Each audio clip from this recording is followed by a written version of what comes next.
मानवत तालुक्यात कार रायशर भीषण अपघातात खराबा येथील 2 एकुलत्या एक तरुणाचा जागीच मृत्यू.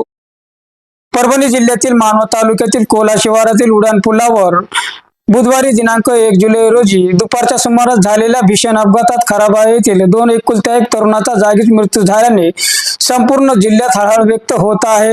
या दुर्दैवी घटनेने खराबा गाव शोकसागरात बुडाला असून प्रत्येकाच्या डोळ्यात अश्रू अनावर होत होते. सूत्राकडून मिळालेली माहिती अशी की गणेश तानाजी निर्मळ व ज्ञानेश्वर गब्बू निर्मळ वय 26 वर्ष राहणार खराबा तालुका मानवत हे दोघे कारने परभणीकडे जात होते. कोल्हा शिवारातील उड्डाण पुलावर त्यांच्या कारची समोरून येणाऱ्या आयशर वाहनाशी समोरासमोर जोरदार धडक झाली. अपघाताची तीव्रता एवढी भीषण होती की कारचा अक्षरशः चक्काचूर झाला. या भीषण अपघातात गणेश निर्मळ आणि ज्ञानेश्वर निर्मळ यांचा घटनास्थळीच मृत्यू झाला, तर आयशर चालक ईश्वर मोतीराम काळे राहणार नांदेड हे जखमी झाले असून त्यांच्यावर रुग्णालयात उपचार सुरू आहे. घटनेची माहिती मिळताच पोलिसांनी तातडीने घटनास्थळी धाव घेत पंचनामा केला. दोन्ही मृतदेह ग्रामीण रुग्णालयात हलवण्यात आले.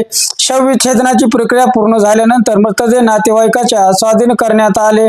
विशेष म्हणजे अपघातात मृत्यू झालेले गणेश आणि ज्ञानेश्वर हे दोघेही आपल्या आई वडिलांचे एकुलते एक पुत्र असल्याची माहिती समोर आली आहे.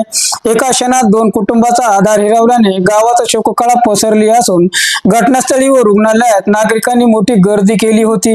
नातेवाईकाचा आक्रोश पाहून उपस्थितांचेही डोळे पाणावले. या भीषण अपघाताचा पुढील तपास पोलिसांकडून सुरू असल्याची माहिती सूत्राच्या वतीने मिळत आहे. जिंतूर सहार न्यूज चॅनलची बातमी आवडल्यास लाईक करा, शेअर करा, कमेंट्स करा, सबस्क्राईब करा. जिंतूर सहार न्यूज चॅनलसाठी मी शेख अली.